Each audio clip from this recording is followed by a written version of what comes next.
आज के इस वीडियो में मैं आपको वर्ग और वर्गमूल की जो हम 6.4 एक्सरसाइज कर रहे थे उसी के जो अगले क्वेश्चंस हैं उनको करने की कोशिश करेंगे। 3 तक हमने क्वेश्चन कर लिए थे, चौथा 5वां और ये बाकी के क्वेश्चन बचे हुए हैं। तो चौथे क्वेश्चन को मैं समझाता हूँ मैं आपको कि क्या है। बेटा, एक चीज़ का आप ध्यान रखेंगे कि जब भी हम भागदरी से किसी भी संख्या का वर्गमूल निकालते हैं, जैसे मान लो मैं 256 का वर्गमूल निकाल रहा हूँ, तो मैं पेयरिंग करता हूँ, है ना। जितने हम बार लगाते हैं उतने ही अंक जो होते हैं वो उसके वर्गमूल में आने चाहिए। हम टेबल पढ़ते हैं, 2 का टेबल किस में आएगा, 1 के टेबल में, 1 1 जा 1, तो कितने बचे 1, 1 का दुगुन लिखना 2, और यहाँ ये 2 अंक पूरे उतर के आएंगे। तो क्योंकि अब दिख ही रहा है इधर की ये 26 से हो जाएगा, तो 156 पूरा, और ये काट के कट गया। ठीक है, तो हमारे पास जो वर्गमूल निकालने का तरीका है वो यही है। तो इसमें हम लोग 256 का वर्गमूल 16 लिख देते हैं। ठीक है, लेकिन अगर सोचो यह क्वेश्चन ऐसे ना हो करके कुछ इस तरह से होता,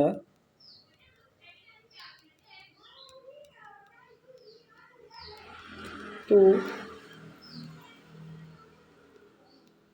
क्या होता। अगर ये क्वेश्चन ऐसे 256 ना होकर के यहाँ 252 होते, तो जब मैंने पेयरिंग करनी थी, जब जोड़े बनाने थे, तो इस तरह से बनेंगे, 1 का 1 बचेगा 1, और ये अंतिम 2 अंक, 1 का दुगुन 2। ठीक, लेकिन हमें पता है कि किसी भी संख्या का जो वर्ग होता है वो उसका अंतिम अंक कभी भी 2 3 7 8 नहीं होता है ना। ये मैंने आपको पहले वाले वीडियो में बताया हुआ है। किसी भी संख्या का वर्ग में ये अंक नहीं आता है। बोलने का मतलब ये है कि क्योंकि 252 एक पूर्ण वर्ग संख्या है ही नहीं है असलियत में, इसलिए 2 के पीछे हम कोई भी अंक लगा दें, उसको उस अंक से गुणा करें, आपके पास कभी भी 152 नहीं आएगा। ठीक है, ये कभी भी नहीं आएगा।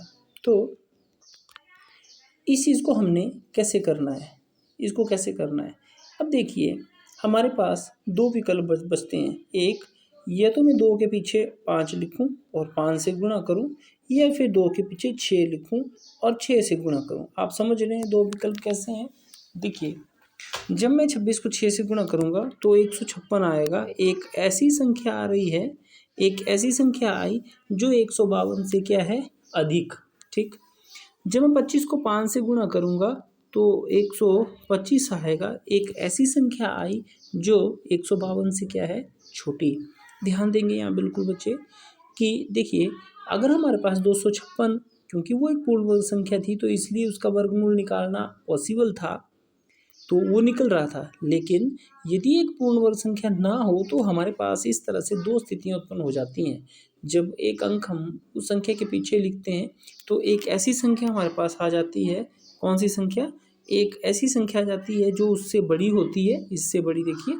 और अगर हम उसके पीछे वाला अंक लिखें, जैसे 6 की जगह मैंने 5 भरा यहाँ पे, तो हमारे पास एक ऐसी संख्या आ जाएगी जो इस संख्या से क्या होगी, छोटी। अब इस चीज़ को हमने समझना है थोड़ा सा, और किसी चीज़ के साथ जोड़ने की कोशिश करनी है। यदि मैं 6 लिखता हूँ तो आता है 156।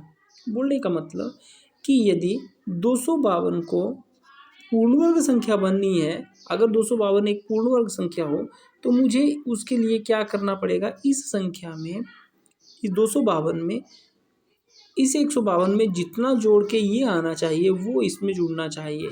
ठीक है, 152 में कितना जोड़े कि 156 आए, 4। तो यदि 252 में मैं 4 जोड़ूंगा तो मेरे पास जो नई संख्या प्राप्त होगी वो क्या होगी, पूर्ण वर्ग संख्या।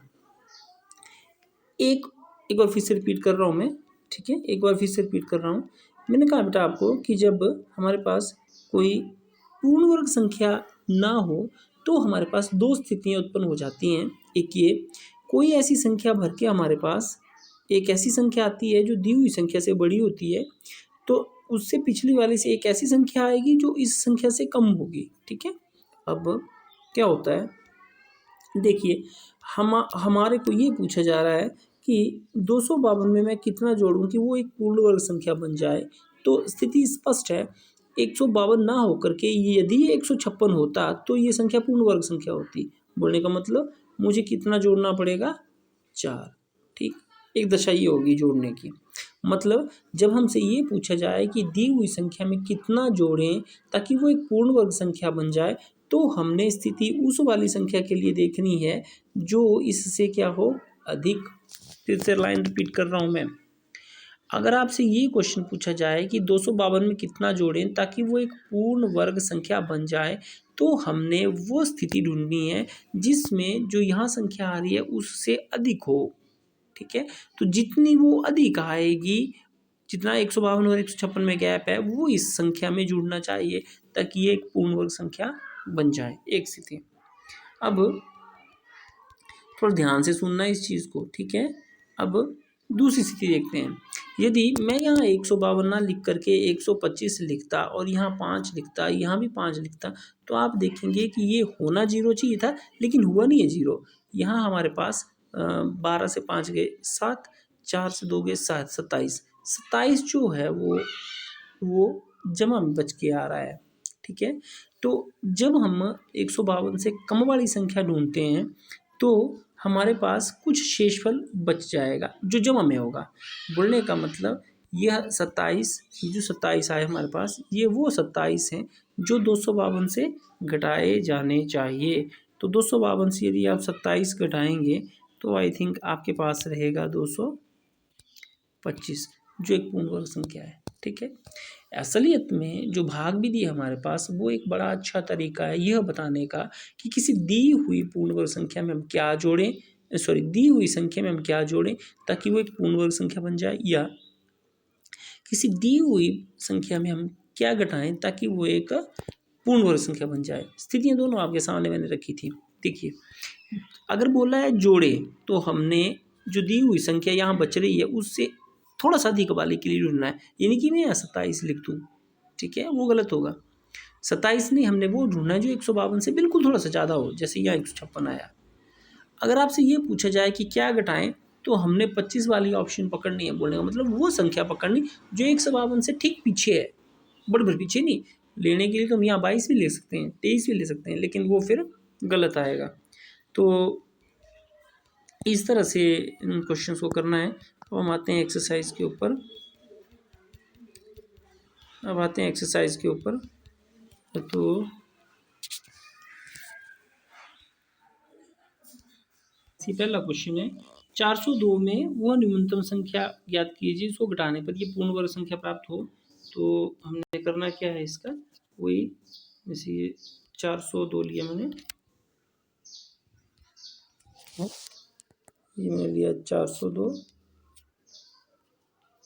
पेयरिंग 2 का टेबल, 2 दूनी 4, कुछ नहीं बचा 2, यहाँ 2 का दुगुना आया 4, तो यहाँ दिख रहा है कि 4 के पीछे मैं कुछ भी लिखूं 2 नहीं आएगा, तो कम से कम जो 4 में मैं लिख सकता हूँ वो 41 ही हो सकता है। तो हमारे पास आएगा 41, और जब आप इसको घटाएंगे तो कितना बचेगा, 39, और वो माइनस में है। तो आप बोलेंगे 402 में, इसलिए 402 में 39 जोड़ने पर यह एक पर पूर्ण वर्ग संख्या होगी। तो 402 प्लस 39 और यह आया 441। ठीक है, तो ये इस टाइप के क्वेश्चन ऐसे होंगे। दूसरा है निम्नलिखित संख्या नहीं, ये क्वेश्चन था कितना घटाया जाए था। ओह, ये तो मैंने ये जो मैंने अभी क्वेश्चन किया है ये जोड़ने वाले पे कर दिया है मैंने ना, तो यही 402 जोड़ने वाले पे कैसे करना है वो कर दिया। अब चलो घटाने वाले पे कर देता हूँ इसी को मैं।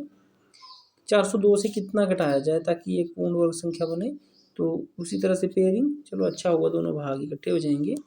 2 का टेबल 2 दूनी 4 बचे 2 2 दूनी 4। ठीक है, अब देखिए न्यूनतम संख्या जो इससे हमने घटानी है उसके लिए यहाँ हमारे पास एक ऐसी संख्या आनी चाहिए जो इससे क्या हो, कम। तो अगर मैं यहाँ 0 लिखूँ तो 0 लिखने पर हमारे पास क्या आ जाएगा, सब कुछ 0 लिखने पर यहाँ 0 बच जाएगा और माइनस करने पर 2 बच गया। तो आप बोलेंगे इसलिए 402 से, है ना, 2 से 2 घटाने पर यह एक पूर्ण वर्ग संख्या होगी और वो होगा 402 से 2 घटाएंगे तो आएगा 400। और जोड़ने पर के लिए हम 21 लेंगे, है ना, फिर वो पिछला जैसे करवाया मैंने ठीक इस तरह से करने हैं ये क्वेश्चन। ठीक है, 252 वाला एग्जाम्पल तो मैंने आपको करवाई दिया है ना। ध्यान रखें जब घटाई जाए बोला जा रहा है तो कम वाला हमने टेबल देखना होता है, जोड़ा के लिए ज़्यादा वाला देखना होता है ना। ये कम टेबल, कम वाला पहाड़ा, यह ज़्यादा वाला पहाड़ा। ठीक है, तो ये चीज़ इसमें मेन है। हम नेक्स्ट है, किसी वर्ग की भुजा की लंबाई ज्ञात कीजिए जिसका क्षेत्रफल 441 वर्ग मीटर हो। ये कुछ नहीं करना, हमने इसका वर्गमूल निकालना है, उत्तर आ जाएगा। ठीक है, इस क्वेश्चन को अभी रहने देना है आपने। ये भी वर्गमूल निकालना है और आप देखेंगे कि ये बोला है कि इसके लिए कम से कम पौधों की संख्या ज्ञात कीजिए। तो कम से कम पौधों की मतलब क्या जोड़ें हम ताकि ये पूर्ण वर्ग संख्या बन जाए, इस तरह का प्रश्न है ये ना। 1000 में हम क्या जोड़ें कि ये पूर्ण वर्ग संख्या बन जाए, इस तरह का क्वेश्चन है ये। नेक्स्ट क्वेश्चन है, एक विद्यालय में 500 विद्यार्थी हैं। पीटी के अभ्यास के लिए उन्हें इस तरह से खड़ा किया जाता है कि पंक्तियों की संख्या कॉलमों की संख्या समान। व्यवस्था को बनाए रखने के लिए कितने विद्यार्थियों को बाहर करना पड़ेगा, मतलब घटाना पड़े भाई। 500 से क्या घटाएं ताकि एक पूर्ण वर्ग संख्या हो जाए, इस तरह से। यहाँ है 1000 में क्या जोड़े है ना, ये तो ये जो पीछे मैंने क्वेश्चन करवाया बिल्कुल वैसे ही है, ये जोड़ने वाला है, ये घटाने वाला है। ठीक है, तो इस तरह से ये एक्सरसाइज खत्म होती है। हमने क्या चर्चा की, ये पॉइंट भी आपने लिखने हैं और ये क्वेश्चन भी पूरे करने हैं। ठीक है, क्वेश्चन कौन कौन से क्वेश्चन हुए, 9वां, 8वां, 6ठा,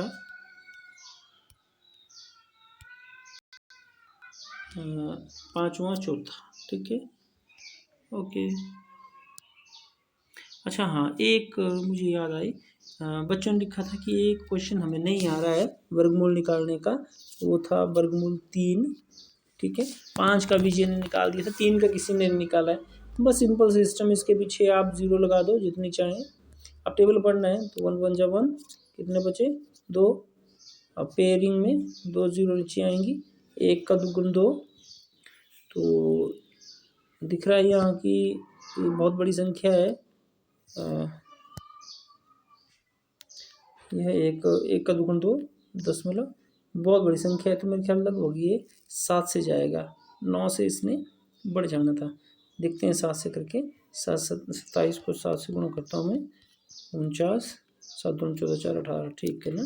तो 189 और माइनस करके आई थिंक बचेंगे आपके पास 11, फिर 17 दूनी 34 और आएगी 2 जोड़ी। तो यहाँ लगभग आई थिंक 3 से जाएगा, कितने से जाएगा देखते हैं, 3, हाँ 3 से चला जाएगा है ना, 2 0 भी लगभग 3 से हैं। तो इसका मतलब ये हो गया कि वर्गमूल जो 3 है √3 इज इक्वल टू 1.73। आप चाहें तो और भी अंक ले सकते हैं। ओके।